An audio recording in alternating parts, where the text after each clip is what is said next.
Boa noite, amigos, amigas. É uma alegria estarmos aqui mais uma noite, no nosso querido Cantinho de Jesus, para o nosso tratamento quinzenal. Como é bom a gente ter essa percepção que existem muitos amigos, encarnados e desencarnados, que estão à nossa disposição para nos ajudar na caminhada. Quando a gente desperta para essas possibilidades, essa realidade, a gente fica cada vez mais satisfeito com a vida, né? Nossa proposta hoje é falar desse livro muito gostoso, Laços de Afeto, Caminhos do Amor na Convivência. Obrigado ao Vanderlei de Oliveira pela psicografia, obrigado a Hermance Dufour por ter ditado para nós, né, essas referências. Lembrando, né, que é um espírito desencarnado, que tem um conhecimento das vivências, já passou por muitas experiências, e vem nos trazer mais uma reflexão para que a gente possa aproveitar essa nossa caminhada, essa nossa reencarnação. Capítulo 4. Kardec e a educação integral. E ele começa, a irmã começa esse capítulo trazendo para a gente uma lição, uma pergunta, um questionamento de O Livro dos Espíritos, a questão 642. Pergunta-se para a espiritualidade: e assegurar a sua posição futura, bastará que o homem não pratique o mal? Então aqui é um ser que tem a ideia de que se tiver uma relação agradável com Deus, ele vai para uma posição melhor, não é isso? Para agradar a Deus e assegurar a sua posição futura, bastará que o homem não pratique o mal? E aí a espiritualidade responde para nós: não. Ponto e vírgula. Não basta que o homem não só pratique o bem. Assim? Não. Cumpre-lhe fazer o bem no limite de suas forças, porquanto responderá por todo mal que haja resultado de não haver praticado o bem. Isso é muito interessante na atualidade, porque a gente tem deixado de ser e viver como uma pessoa de bem. A gente tem deixado de ter essa prática cotidiana. E aí, lembrando que esse livro é de 1857, 168 anos atrás, já se tratava dessa questão.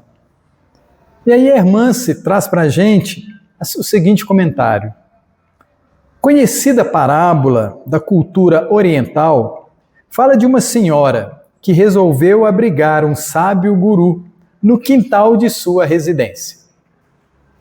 Deu-lhe comida, abrigo e tranquilidade, para que o homem de meditações pudesse cumprir sua missão. Certa feita, ela, desconfiada sobre a integridade do guru, resolveu aplicar-lhe uma prova. Contratou a preço de 5 moedas de ouro uma belíssima vendedora de ilusões e bailarina, para aferir a resistência do homem santo. Na noite combinada, lá estava ela na cabana, tentando incendiar os apetites inferiores do guru com a sensualidade e a beleza. Bailou, despiu-se, provocou, mas o homem era de gelo. Mantinha-se impassivo, quieto, em estado de plenitude. Então, depois de longo tempo, ela desistiu e retornou até a senhora dizendo: tentei de tudo e nada. Ele é um homem santo. Intrigada, a hospedeira do guru indaga: mas ele não lhe disse nada? Não fez nada? Uma só palavra? Não, senhora. Então, toma tuas moedas, você fez sua parte. Inusitadamente, a seguir, ela tomou de uma larga vassoura e seguiu aos gritos em direção à cabana, assustando a vizinhança que conhecia o carinho com o qual tratava o meditador. Em lá chegando, espancou o homem, destruiu a cabana e em voz alta disse para que todos ouvissem: testei esse homem com a luxúria. Ele resistiu por 3 noites ao apelo de atraente e sedutora jovem. Permaneceu em estado de orações. E quanto a isso, eu o aplaudo. Porém, suas práticas são de nenhuma utilidade para o mundo.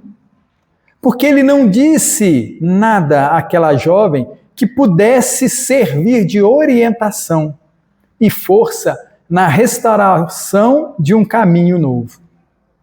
Se é um homem de Deus, deveria agir pelo bem e não somente evitar o mal. Interessante, né? Esse conto oriental. Por um lado, bom, mas para o outro, muitas das vezes, a gente deixa a desejar. A gente não participa levando e ofertando o outro, porque a gente percebe que não é agradável. E aí a irmã vai fazer um comentário, que evitar o mal, necessariamente, não edifica valores. Evitar o mal, necessariamente, não edifica valores. Enquanto fazer o bem significa acionar os recursos divinos latentes através do dinamismo da caridade.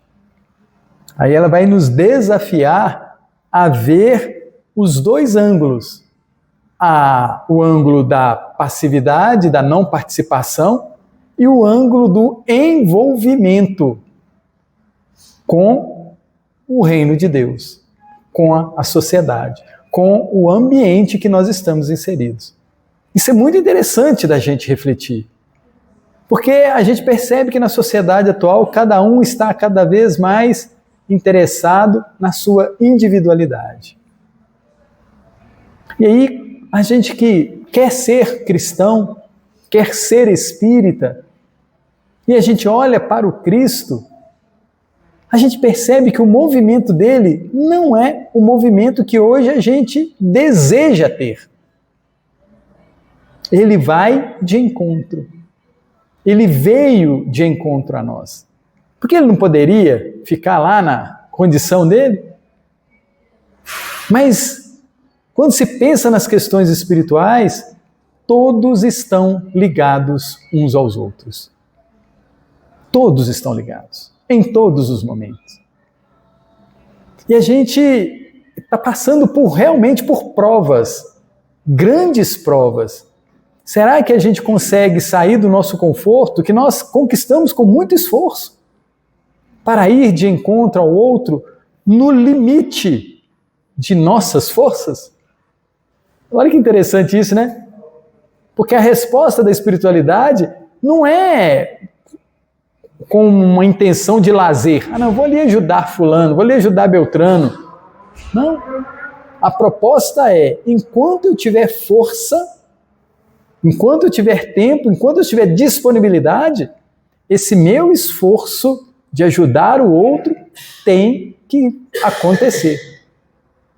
E isso é muito desafiador, porque a gente não quer se envolver. Não tem essa questão? Eu não vou me envolver. Isso é a situação dele. Mas você percebe que o outro, como a dançarina aqui, como a bailarina, ela está fazendo um movimento que ela acha que é positivo, mas será que não é uma oportunidade de trabalharmos e conversarmos sobre outros pontos de vista? Se ele era, no caso da história aqui, dessa parábola, um homem sábio, ele não conseguiria achar uma forma de abordar um assunto com ela que despertasse nela um outro viés? Não sei se vocês lembram, mas conta-se que o Chico, ele teve, durante um tempo, fazendo oração numa casa dessas meninas aqui em Pedro Leopoldo. Ele fazia essa visita a elas. E essas visitas, todo mundo achava muito estranho, o Chico adentrando aquela casa, e ele fez isso durante muito tempo. E no final desse envolvimento dele, eis que duas daquelas que frequentavam a casa desistem daquela prática. Desistem daquela prática. E elas vêm para Belo Horizonte para trabalhar. Então, é interessante quando a gente percebe que a gente pode, em todo ambiente que a gente estiver, oferecer o bem maior. E eu chamo atenção para o bem maior porque muitas das vezes a gente quer oferecer o bem que a gente sabe. E muitas das vezes o bem que a gente sabe não é um bem tão bom assim. Por isso que a gente precisa considerar que Jesus é nosso guia e modelo. O que nós temos que oferecer para o outro é uma fala agradável, de acordo com o que o Jesus nos oferece, nos ofereceu e nos oferece sempre. Isso é muito interessante da gente buscar, porque nós temos em nós toda a condição de colaborar com o outro. Temos condições. Fulano não sabe fazer um café, eu sei. Beltrano não sabe fazer um arroz, eu sei. Ciclano não sabe lavar uma roupa, eu sei. Não tem N coisa, eu não sei. Fulano não sabe um português, não sabe uma biologia, eu sei. Será que eu não posso contribuir? Oferecer ao outro. E isso é muito interessante quando a gente pensa nisso, porque o beneficiado é aquele que faz o movimento, não é assim? O beneficiado é aquele que faz o movimento. E a gente precisa entender essa comunhão. Viver em comunidade é ter uma intenção de comungar, dividir, participar com o outro. E ela continua dizendo assim, através do dinamismo da caridade. Evitar o mal é contenção e disciplina, sendas formadoras de caráter. Entretanto, as realizações no bem sulcam a profundidade do sistema afetivo, fixando e dinamizando forças morais nobres. Olha o patamar que o auxílio, fazer o bem, nos coloca. Nos leva a ter outro tipo de pensamento, pensamentos nobres, olhar para o outro e perceber no outro aquela dificuldade e a gente se propor a caminhar junto, oferecendo que seja uma palavra, um sorriso, um eu te entendo, eu te compreendo. Isso é tão importante porque faz com que a nossa mente saia daquele lugar comum e comece a se verticalizar. Pensar nas coisas nobres, maravilhosas que o nosso Pai nos oferta. Amigos e amigas, isso é muito interessante porque a gente precisa ter isso em mente. Nós não estamos aqui para ficar aqui. Nós não estamos aqui para permanecer aqui. Nós estamos aqui para ir para esferas melhores, situações muito melhores. E o trabalho no bem é a senha. É a senha para que a gente possa alcançar essa condição melhor. Ah, mas a sociedade, não tem essa questão?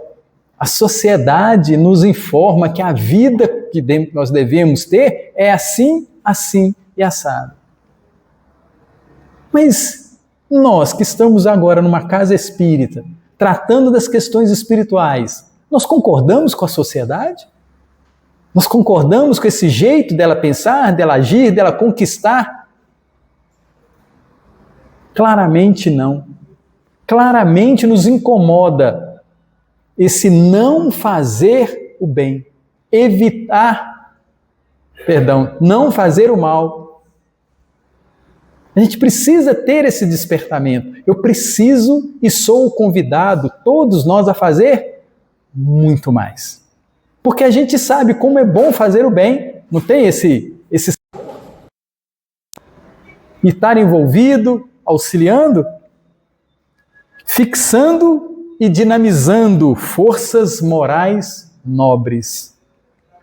Educação resume-se em transformar impulsos e desenvolver potencialidades. Olha que interessante isso, né? Educar-se. E aí é interessante que a gente vai fazer novamente um apêndice, lembrando que a gente pode ser muito educado nas questões materiais, nas questões sociais, mas será que isso está igual às nossas questões espirituais? Será que eu também sou educado espiritualmente? Ou será que é só externo e não é interno? Será que a gente realmente consegue buscar uma educação de acordo com os nossos benfeitores, as nossas referências? E aí a gente traz alguns ícones para a gente pensar nisso. Mahatma Gandhi, que é um exemplo maravilhoso. Um espírito estava reencarnado, não era cristão. Olha que sensacional isso, hein? Não era cristão. E ele consegue, com jejum, com conversas, com ações, libertar uma nação inteira do jugo inglês. Olha de quem que ele consegue, né? Não é de uma outra pessoa, de uma outra nação que não tem esse poderio. Mas ele consegue fazer esse trabalho confrontando esse poder maior. E aí a gente consegue perceber que é possível. Porque muitas das vezes a gente olha para situações e fala assim, isso é impossível, não é assim? Não vou conseguir isso nunca. Por isso que temos essas referências ao longo da história. Para mostrar para a gente que a gente consegue fazer externamente o que temos internamente. Porque Mahatma Gandhi era uma pessoa pacífica.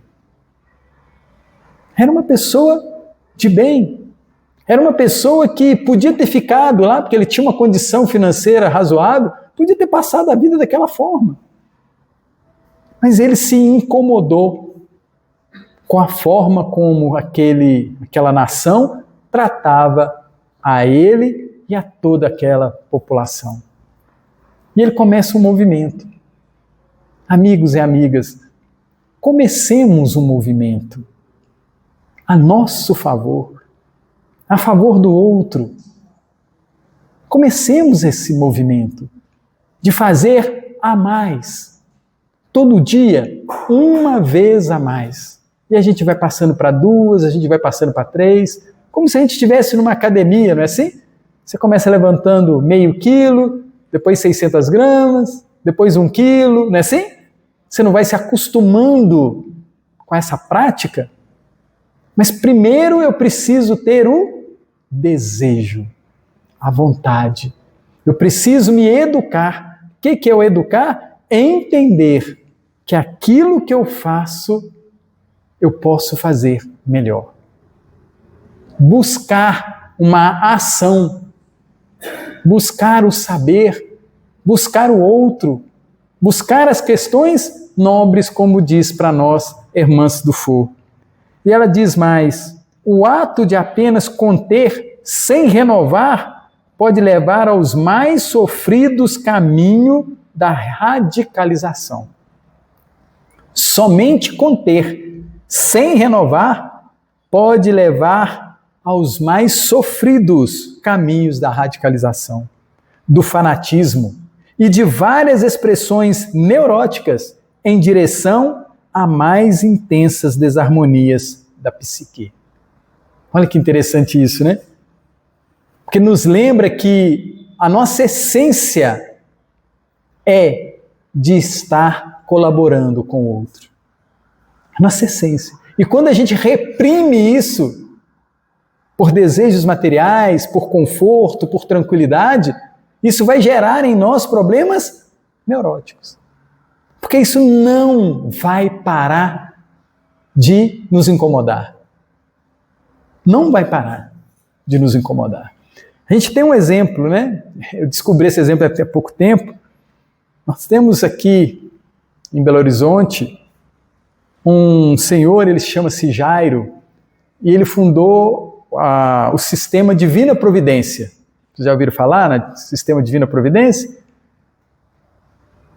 Não?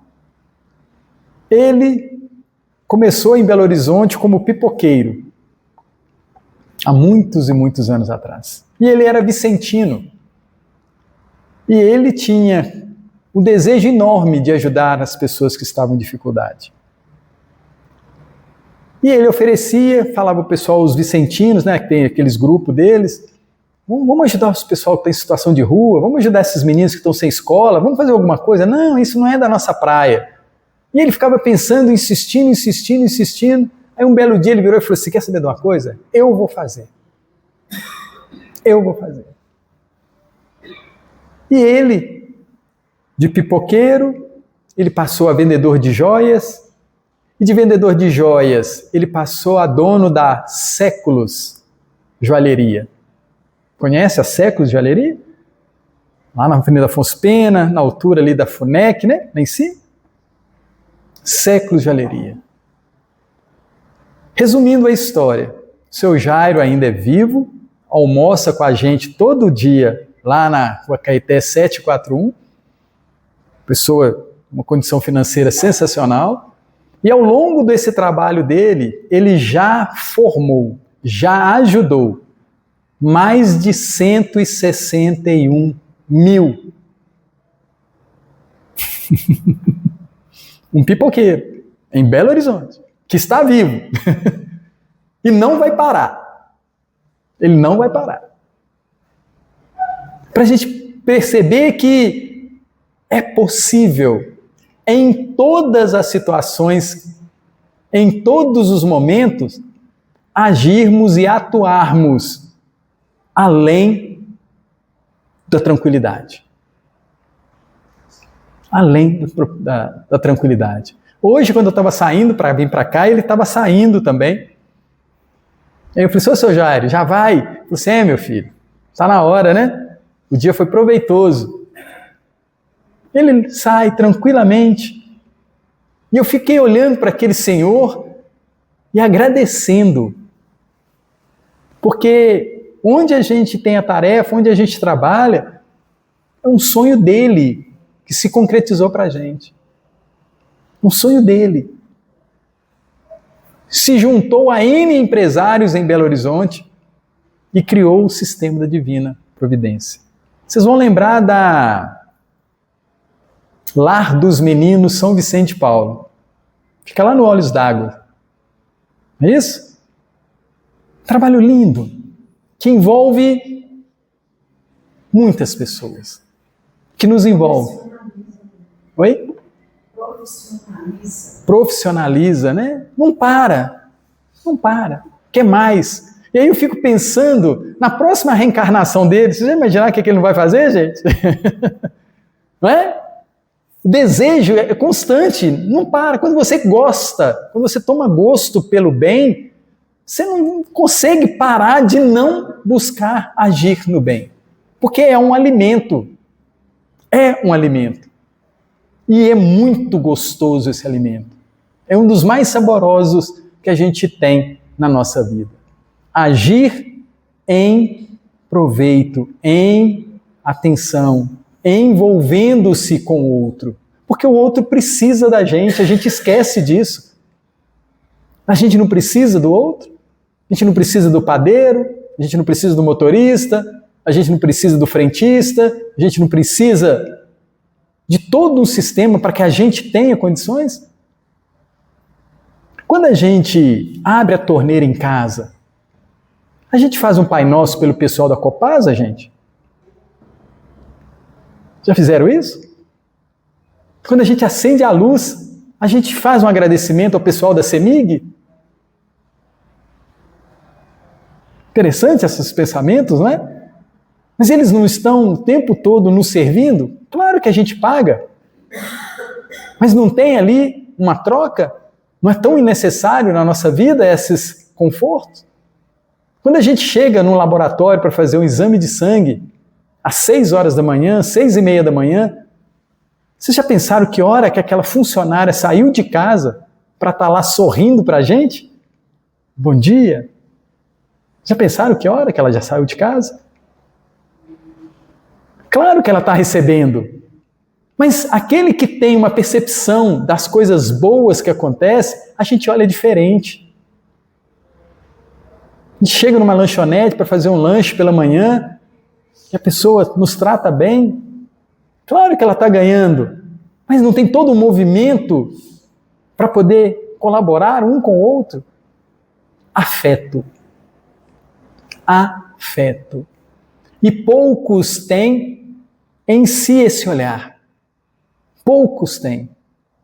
Que gera um olhar de gratidão.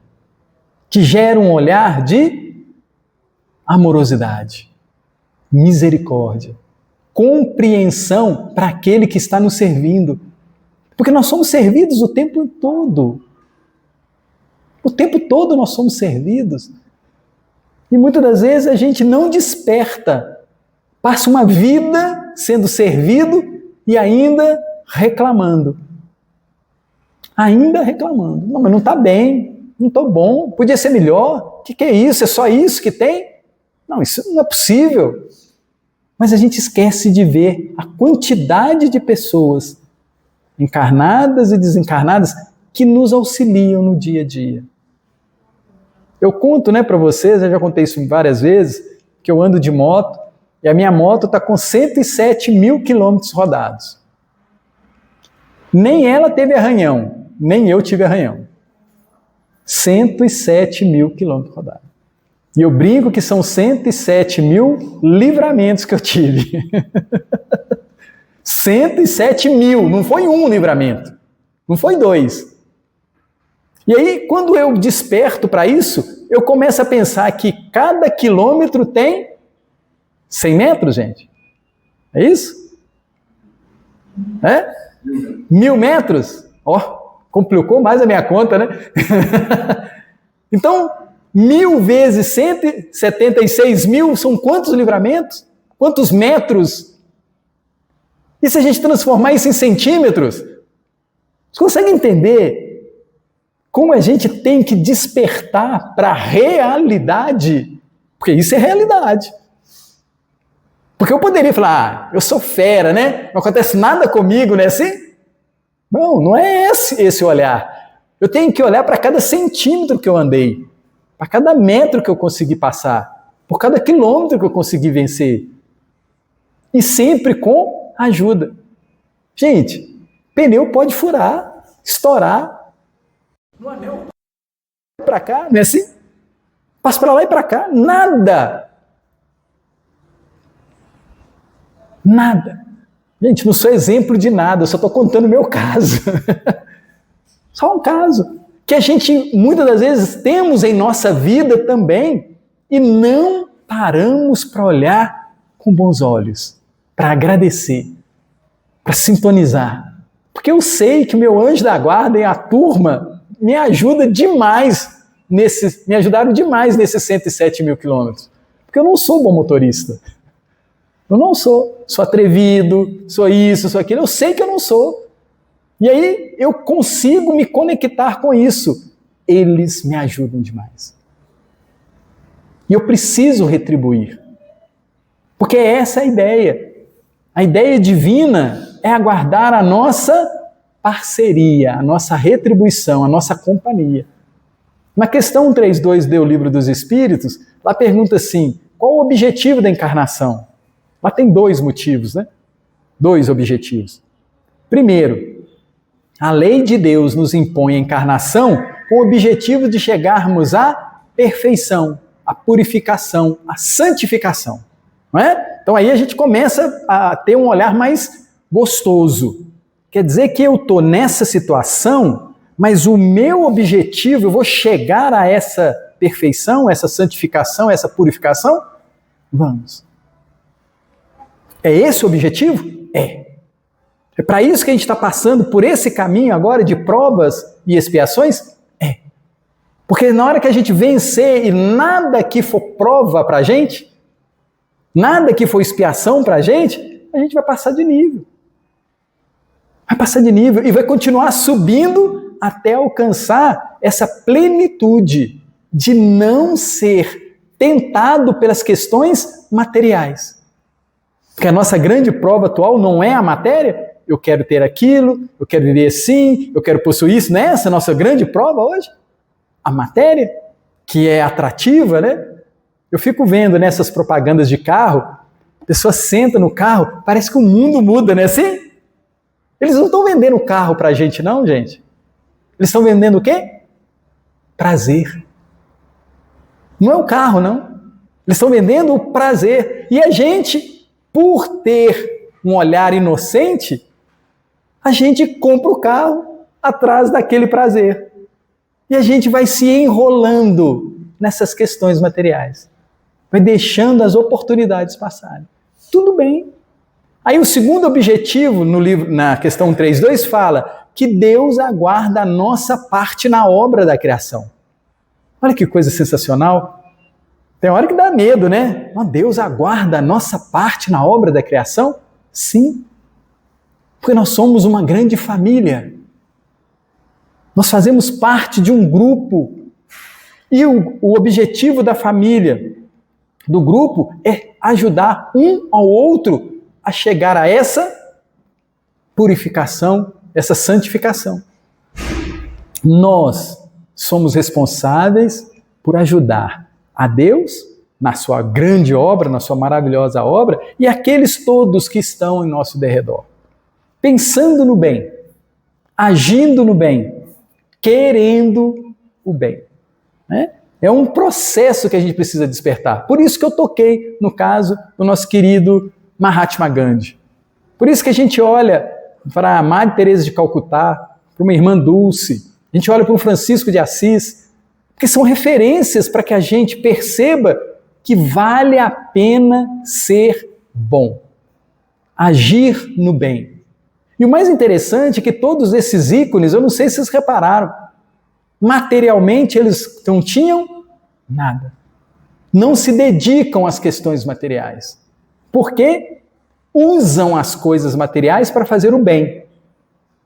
Eles entenderam para que serve a materialidade. Não entenderam. Então, se eu tenho isso, esse objeto, essa coisa, esse recurso, é para ajudar a quem não tem. Tem uma lição que eu gosto muito, está lá no livro Pontos e Contos, obrigado ao Chico, obrigado ao Humberto de Campos. A lição chama O Programa do Senhor.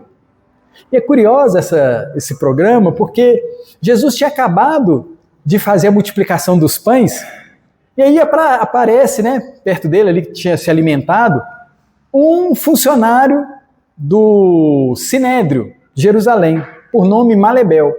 O Malebel fica encantado. Como é que esse homem consegue, com esses poucos peixes e alguns pães, alimentar 5.000 homens e tantas mulheres? E ele vira e fala assim, gente, nós estamos aqui perto, junto com a pessoa que vai resolver a nossa vida. Mas a ideia é fazer sem trabalhar, não é, gente? Não é assim? Não era essa a intenção do Malebel? Ter alguém que fizesse tudo para ele e não tivesse que fazer movimento nenhum. E aí ele pergunta para Jesus, Senhor, o Senhor vai estabelecer um reino? Ele, vou. Jesus responde, vou sim. Com quais bases? Olha como é que a nossa cabeça é, né? Como é que você vai fundar essa empresa? Como é que você vai fazer isso? É isso que eu estava interessado. Aí ele pergunta, qual será a função dos bons no teu reino? Aí Jesus olha para ele e fala assim, a função dos bons no meu reino é transformar aquele que ainda não é bom em pessoas boas. Aí o Malebel coça a cabeça e fala assim, que programa esquisito. Que coisa esquisita. Senhor, e qual é a função dos ricos no teu programa? Jesus dá aquele sorriso crístico, né? Vocês já viram o sorriso crístico de Jesus?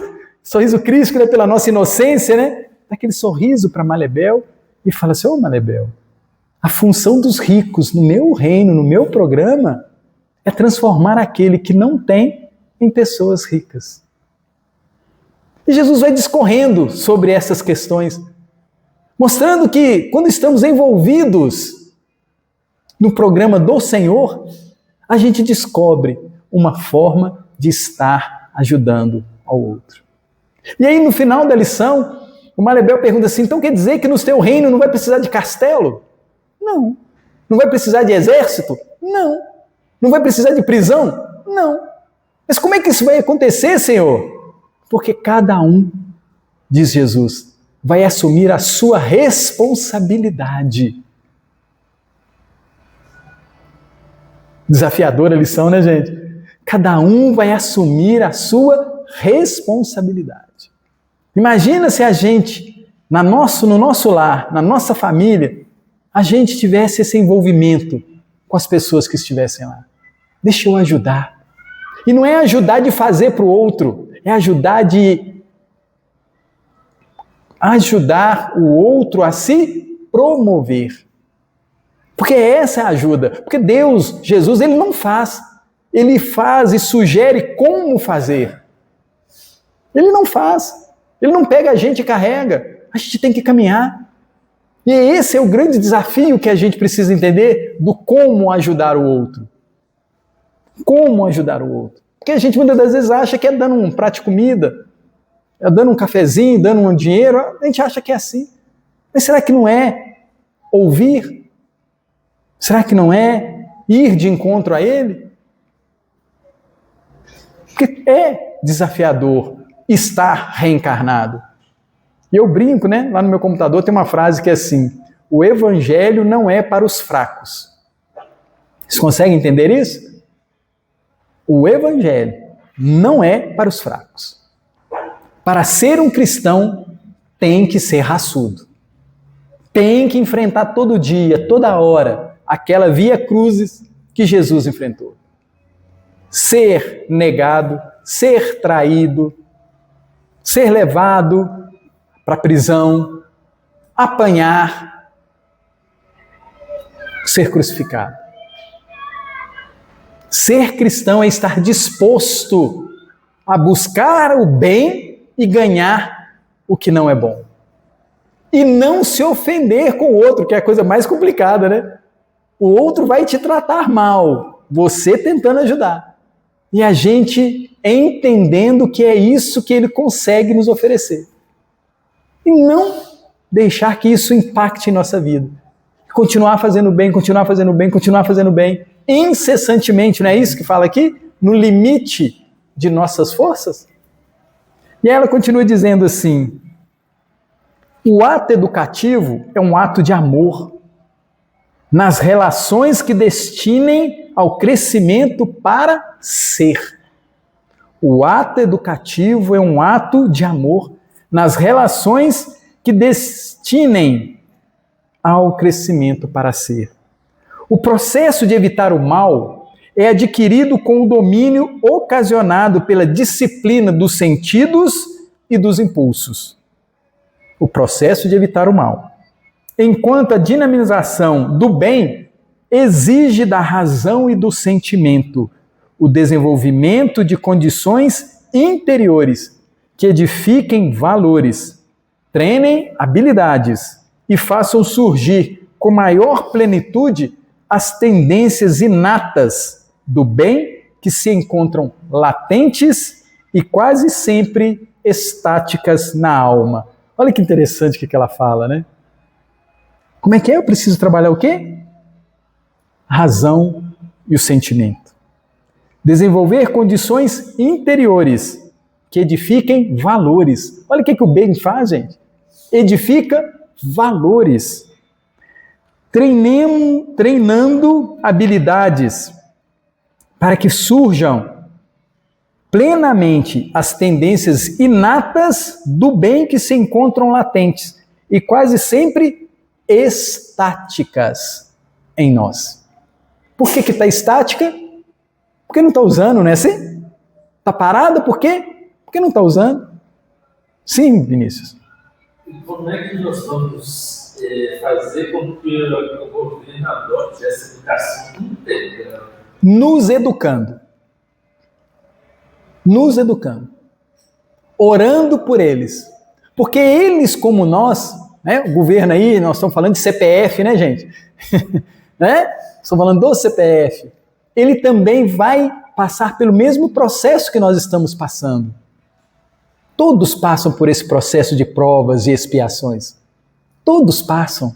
Gente, a vida é tão simples no sentido de nos oferecer opções que a gente complica. O problema para que eu seja feliz não está no outro. Está em mim. Está em mim. E esse é o nosso grande desafio.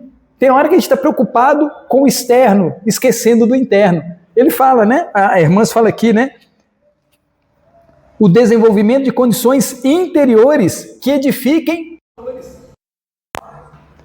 Olha só que louco, né? Vou usar essa palavra aqui, que louco. Neste momento, tem espíritos pedindo para reencarnar na faixa de Gaza. Vocês acreditam nisso? Não é complicado a gente pensar nisso? Não, mas podia nascer no Brasil, podia nascer nos Estados Unidos, né? Para fugir disso. Não. Esse espírito desencarnado, consciente da sua caminhada, ou um benfeitor para o auxiliar a fazer e vencer as suas dificuldades, ele escolhe nascer lá. Conscientemente. Ou seja, lá, em qualquer lugar, tem espaço para a gente se educar. Todo espaço tem lugar para a gente se educar. Toda vivência a gente pode se educar. Porque o processo é ora aluno, ora professor. Em todo momento. Né? Eu preparo a lição para a gente poder estudar aqui e conversar à noite. Eu viro aluno na hora que eu estou lá.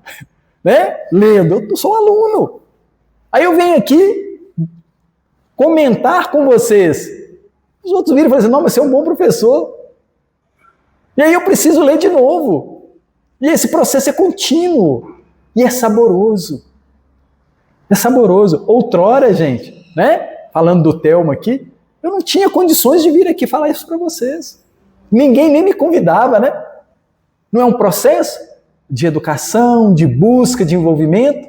O pessoal ri de mim, né? Que todo curso de expositor que eu fico sabendo que tem, eu faço a minha matrícula. Aí o pessoal, eu chego lá e sento, todo mundo olha para mim. Você vai aprender? Você vai ser aluno? Ou você que vai dar o curso? Não, eu vim aqui para aprender. Faço de novo o curso. Anos fazendo o curso. Porque eu preciso melhorar essa condição. Todos nós precisamos. E isso é amor para poder falar para o outro. Porque eu quero falar com amorosidade. Eu quero falar com entendimento. Não é esse o nosso grande desafio? Em toda situação, a gente se envolver? E para isso eu sei que eu preciso aprender. O que eu sei ainda é pouco. Eu tenho essa consciência. É pouco. E eu preciso todo dia buscar. Aí o pessoal vira e fala assim, não, mas você é muito fanático. Eu falei assim, mas é a minha carência, é a minha necessidade. E se tem a oportunidade, por que não aproveitar a oportunidade? E ela fala mais um pouquinho assim, dessa forma, quando os espíritos dizem, abre aspas, fazer maior soma de bem do que de mal constitui a melhor expiação, fecha aspas. Fazer maior soma de bem do que de mal constitui a melhor expiação. Porque quase tudo conspira contrariamente para aquele que deseja melhorar.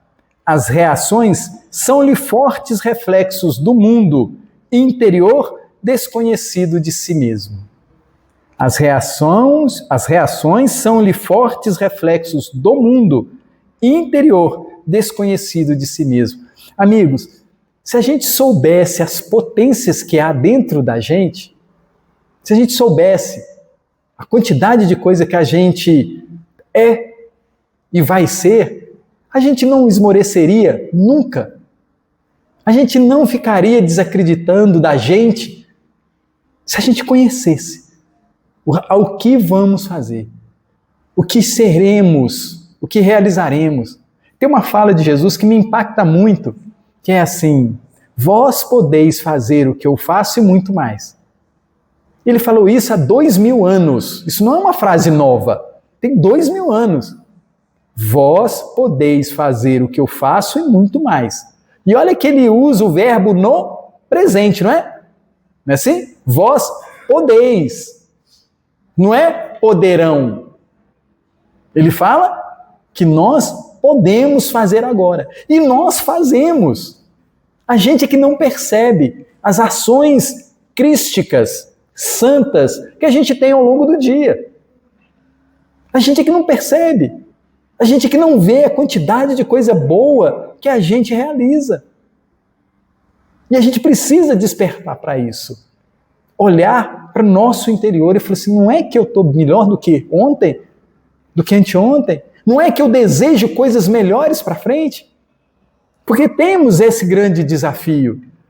Trabalhar as questões equivocadas que tivemos para fazer um futuro mais saboroso. Esse é o nosso grande desafio. Pegar aquelas velhas tendências e colocar à luz do Evangelho, à luz da ciência espírita, para que a gente veja a vida de uma forma muito mais agradável. E ela é agradável, porque nós estamos no reino de Deus. Nós estamos, nós não vamos para Ele, não. Jesus novamente nos chama a isso. O reino de Deus está dentro de vós. Olha que sensacional isso, né? Está dentro. Então o tempo todo eu estou no reino, mas eu tenho dificuldade de vivenciar esse reino, de sentir esse reino. Nós estamos numa grande viagem, amigos. Nós estamos numa grande viagem. E nesse trecho da viagem, a estrada é ruinzinha. Não é assim? Nesse trecho da viagem, a estrada não é uma via expressa, não é uma autoestrada, mas chegará o momento que ela vai se tornar. Chegará o momento que isso vai acontecer. Vou dar um exemplo para vocês. Eu lembro quando eu era menino, lá perto de casa mudou uma família, e a mamãe virou para nós e falou assim: não namorem com ninguém daquela casa. Por quê, mãe?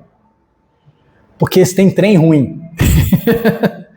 O trem ruim?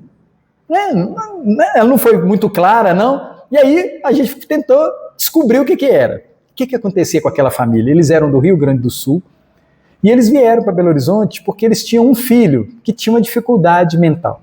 E ele ficava preso num quartinho lá no fundo. Não sei se vocês lembram dessa história. Antigamente é assim.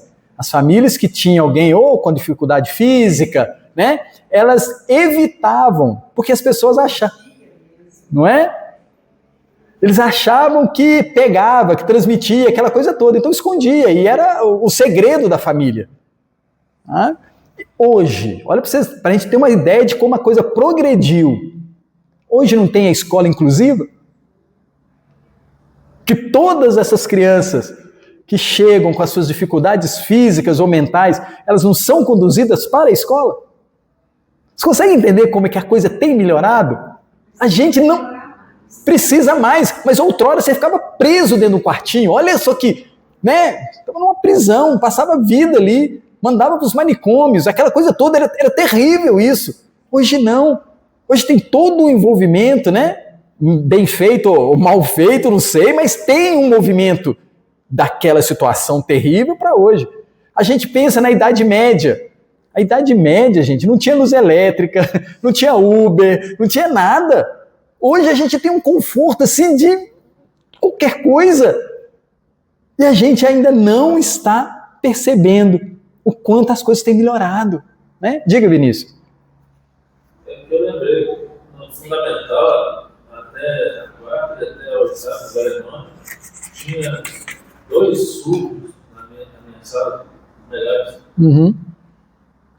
Legal isso, né, gente? A coisa vai caminhando bem. E ela continua dizendo assim: Diríamos que educar é encontrar respostas para os enigmas do existir. Educar. Né? Aí a gente lembra da palavrinha que é a filosofia, que é a palavrinha que está na primeira página do Livro dos Espíritos. Lá fala-se a primeira frase que está no livro. Filosofia espiritualista. E o que é a filosofia? Amor ao saber. Então aqui ela fala, diríamos que educar é encontrar respostas para os enigmas do existir. É a filosofia. Razão pela qual somente amando o outro e a nós mesmos conseguimos encontrar tais tesouros da vida. Olha o patamar que a gente chega quando a gente se educa. Chamamos de integral o ato educativo com amor. Chamamos de integral o ato educativo com amor, seja na prática pedagógica ou na vida de relação social. A ausência de valores ético-morais, dignificadores em nossas vidas sucessivas, permitiram as perdas, as paixões, as crises, os traumas, os bloqueios e as traições, ferindo as fibras sensíveis da estrutura afetiva do perispírito, tendo como reflexos a culpa, o medo, a ansiedade, a frustração, a tristeza, o conflito, a insegurança e a indiferença, quais fossem, abre aspas, nódulos e obsessos emocionais, fecha aspas, que se apresentam em múltipla conotação psicopatológica, conforme o caráter de seus portadores, determinando o temperamento e a conduta. O que foi mesmo que ela falou que causa isso tudo? Ausência de valores ético-morais. E o que é a moral? O Livro dos Espíritos tem essa pergunta, não tem? O que é a moral? E eles respondem, é a regra do bem proceder. A regra do bem proceder. E é uma pessoa moral aquele que pensa no bem de todos. Ele não pode pensar só no dele. Desafiador isso, né? Ah, eu quero fazer o bem, então vou fazer o bem para mim. Não, não é assim a orientação dos benfeitores. Eu vou fazer o bem e isso não pode ser negativo na vida de ninguém. Olha a amplitude da questão moral. Eu quero ter uma noite agradável. O ser moral, ético-moral, ele vai tentar fazer com que todo mundo tenha uma noite agradável. Eu quero comer uma comida gostosa. O ser ético-moral, ele vai fazer todo o movimento para que todo mundo tenha a mesma alimentação. Utópico, né, gente? Mas esse é o pensamento do Cristo. Esse é o pensamento do Cristo. Ofertar para a gente igualmente todos os, abre aspas, prazeres e delícias que o Pai tem para nos oferecer. Então, e ela finaliza dizendo assim, agravados, gente, ela fala interessante, né? Nódulos e obsessos emocionais. Não é assim? Nódulos e obsessos emocionais, que são agravados pela educação infantil da existência presente. Tais nódulos e obsessos começam a purgar incontinentemente. A sociedade, desde a infância, começa a trabalhar essas questões. Dignificando esse dinamismo patológico, passa-se então, diagnosticando esse dinamismo psicológico, patológico, passa-se então à etapa do desenvolvimento das habilidades emocionais, capazes de promover novos e mais saudáveis sentimentos que libertem o ser dessa precariedade do afeto. Então, isso tudo acontece porque falta afeto. Quais sejam esses afetos que faltam? Coragem, segurança, o alto amor, a serenidade, a alegria e a paz. A conquista dessas habilidades surge na busca pela autoeducação. Buscar essas habilidades vai acontecer a nossa autoeducação, regida pelas diretrizes evangélico-doutrinárias, como excelente terapia curativa destas, abre aspas, pústulas do sentimento, fecha aspas. Porque era um nódulo e que não trabalhado ou que cuidado para permanecer naquela situação, ele vai virar uma pústula, um problema, né? Uma ferida muito mais complicada. A educação do afeto, diz Hermance, inicia-se pelo estudo perseverante de si no conhecimento dessas manifestações sombrias do coração, suas raízes, suas armadilhas e suas máscaras. Então eu preciso estudar, me estudar. Posteriormente, enseja uma nova forma de viver e ser, pelo treino da empatia, da alteridade, da assertividade, da autenticidade.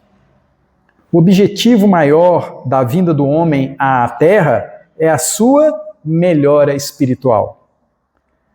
Tal mistério só será planificado na medida em que aprender a amar, porque o amor é o decreto sublime do universo para o crescimento e a felicidade de todos os seres. Nós viemos aqui fazer o quê, gente? Nós estamos aqui para fazer o quê? Aprender a amar.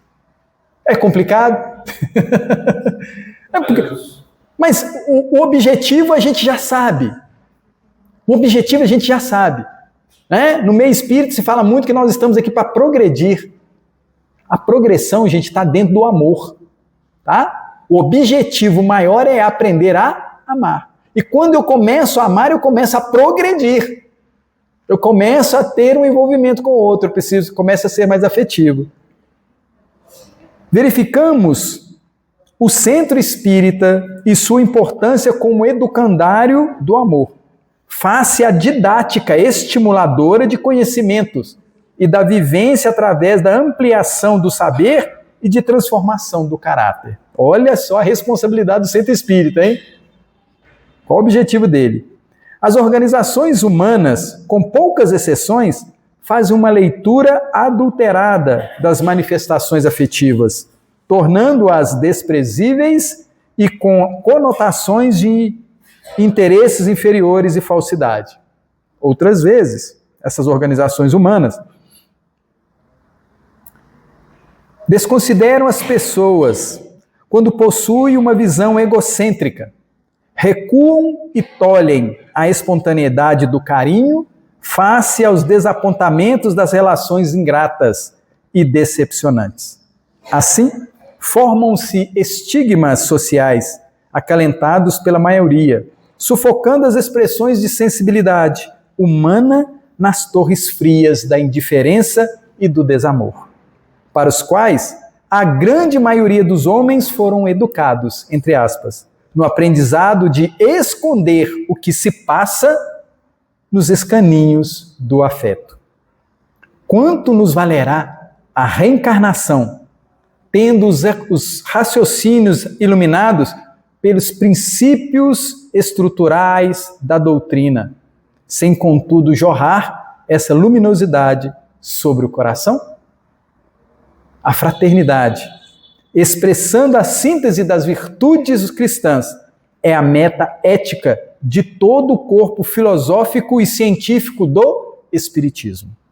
A fraternidade, expressando a síntese das virtudes cristãs, é a meta ética de todo o corpo filosófico e científico do Espiritismo.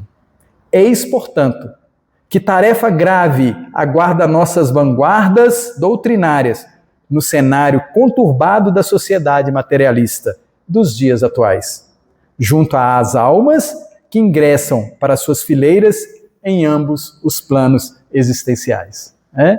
Esse livro, amigos, ele trabalha a postura que a casa espírita deve ter para com todos que aqui adentram nos dois planos.